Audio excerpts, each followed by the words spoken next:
Salutare și bine ai venit pe canalul de YouTube Cupe Menstruale România. Astăzi vom răspunde la cele mai frecvente întrebări legate de cupa menstruală, întrebări pe care le-am primit în decursul timpului de la voi, utilizatoarele de cupe menstruale din România. Înainte de a trece mai departe, dacă ești nou aici, pe canalul nostru, dă-ne un like și abonează-te la Cupe Menstruale România pentru a afla și alte informații despre menstruație și produse reutilizabile de igienă intimă la menstruație. Acestea fiind zise, să trecem la subiect.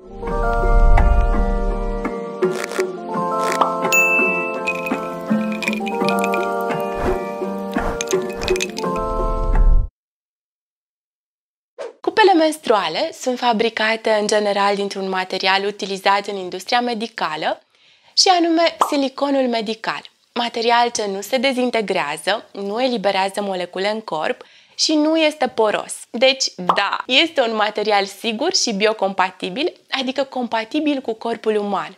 Există cupe menstruale, cum este aceasta, care sunt realizate din silicon medical, antimicrobian, adică un anumit tip de silicon medical care include un agent bazat pe particule de argint cu efecte notabile împotriva microorganismelor patogene. Același silicon din care sunt fabricate cupele menstruale este folosit pe scară largă în industria medicală pentru valve interne, tuburi, tetina biberoanelor, suzete, pompițe de lapte, etc.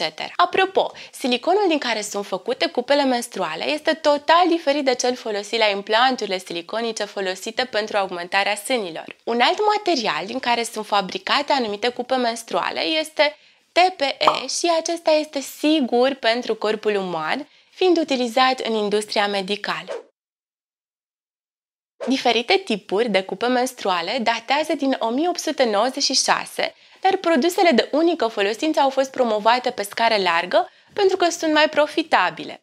De câțiva ani, cupa menstruală devine din ce în ce mai cunoscută din mai multe motive. Preocuparea pentru sănătatea intimă determină femeile să caute alternative la tampoanele interne, care pot fi chiar incomode, dar și la absorbantele externe ce pot favoriza apariția iritațiilor. În ziua de astăzi, în care noi femeile suntem din ce în ce mai active și ne dorim ca menstruația să nu reprezinte un obstacol în desfășurarea activităților noastre, cupa menstruală este cea mai bună soluție. Preocuparea din ce în ce mai mare pentru reciclare, produse reutilizabile și protejarea mediului este un alt factor ce determină femeile să caute produse alternative de igienă la menstruație, care se pot reutiliza mult timp, chiar până la 10 ani.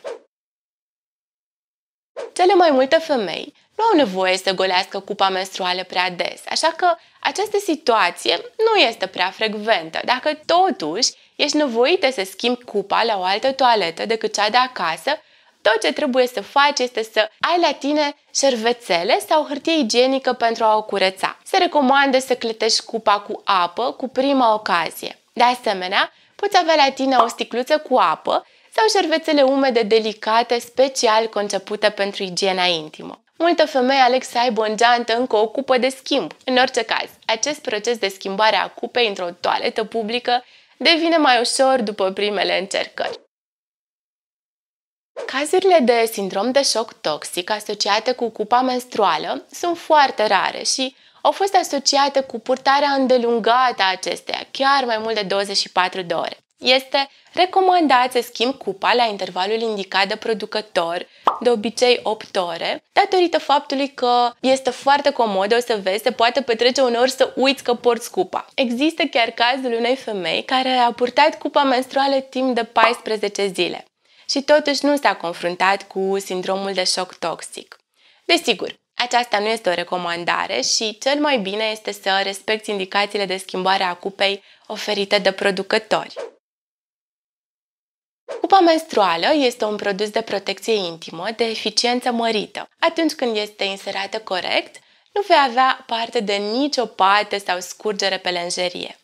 Multe femei o găsesc mult mai sigură decât tamponul sau absorbantul. Ca orice produs nou, durează un pic până te obișnuiești cu procedura de inserare și scoatere, așa că îți recomand să îți acorzi cel puțin 2 perioade menstruale pentru a căpăta îndemânare.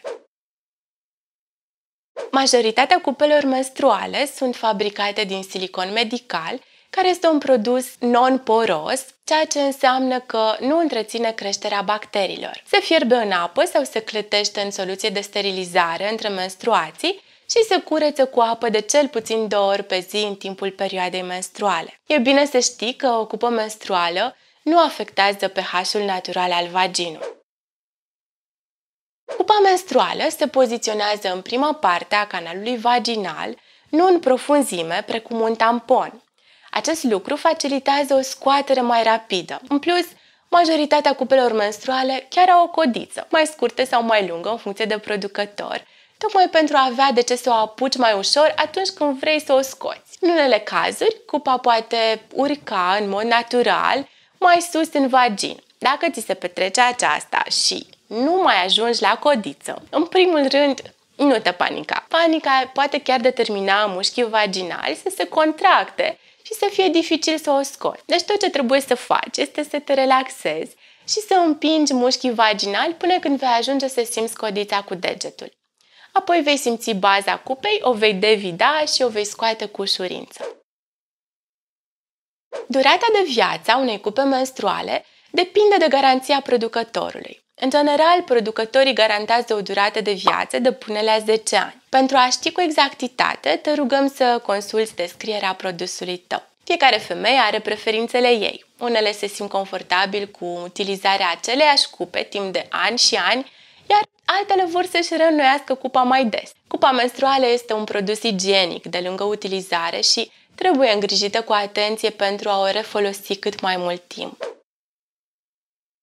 Cupa menstruală se poate folosi și de către adolescente sau fetele virgine, însă trebuie să știi că există riscul ca himenul să fie afectat de inserarea și manevrarea cupei menstruale. Acest lucru nu este indicat. Singura cupă menstruală ce poate fi păstrată în vagin în timpul actului sexual este Ziggy Cup 2, care are forma unui disc plat. Celelalte cupe menstruale, sub formă de clopoțel, trebuie îndepărtate înaintea actului sexual. Este important de știut că, indiferent de formă, cupa menstruală nu este o metodă contraceptivă și nici nu te protejează de bolile cu transmitere sexuală. Da, lubrifianții pe bază de apă pot fi folosiți cu încredere pentru a facilita inserarea cupei menstruale în vagin. Lubrifianții pe bază de uleiuri, inclusiv uleiul de cocos, ar trebui evitați, întrucât chiar pot afecta siliconul medical. Da, poți folosi cupa menstruală dacă ai sterilet, de orice tip. Vidul format de o cupă nu este atât de puternic încât să disloce sau să provoace expulzarea steriletului. Recomandăm totuși să fii mai atentă la manevrarea cupei. Trebuie să o devidezi de fiecare dată atunci când o scoți și să fii atentă să nu tragi de firele steriletului. E bine să verifici mai des poziția firelor la ginecolog, iar dacă bănuiești că steriletul s-a deplasat, consultă medicul. Da, cupa menstruală este ideală pentru femeile care au menstruații abundente sau foarte abundente, deoarece colectează de 3 ori mai mult fluid menstrual decât un tampon intern. Cupa poate fi purtată fără probleme și pe parcursul orelor de somn, caz în care recomandăm să o golești chiar înainte de culcare și apoi la trezire. Da, cupa este sigură chiar și pentru sportivele de performanță. Poți să faci absolut ce vrei tu, de la not, scufundări, dans, yoga sau pilates. Poți să te îmbraci cu orice rochie vrei. Cupa menstruală nu se vede și nu se simte atunci când o porți. Dacă ești o femeie activă, îți recomandăm să alegi o cupă menstruală dintr-un material mai ferm, pentru că o astfel de cupă stă mai bine fixată. Un disc menstrual este o cupă menstruală sub formă de disc plat, mai mare, care se poziționează imediat sub cervix, spre deosebire de o cupă care se poziționează în prima parte a vaginului. Discul nu formează vid pe pereții vaginali și seamănă chiar cu o diafragmă. Acesta poate fi purtat de orice femeie, chiar având o capacitate de colectare mult mai mare față de o cupă clasică. Da, poți folosi o cupă menstruală dacă ai uter retrovers. Cupa se așează chiar în prima parte a vaginului, deci nu sub colul uterin, astfel încât unghiul de înclinare al acestuia nu ar trebui să interfereze cu poziționarea cupei. Acestea sunt întrebările la care am vrut să-ți răspund astăzi. Dacă ți-a venit în minte o altă întrebare decât cele menționate, lasă-mi un comentariu și îți voi răspunde la orice curiozitate ai avea pe această temă. Împărtășește aceste informații cu cât mai multe femei. Dă un like și trimite videoul prietenelor tale. Cupa menstruală este cu adevărat un produs revoluționar ce merită toată atenția noastră.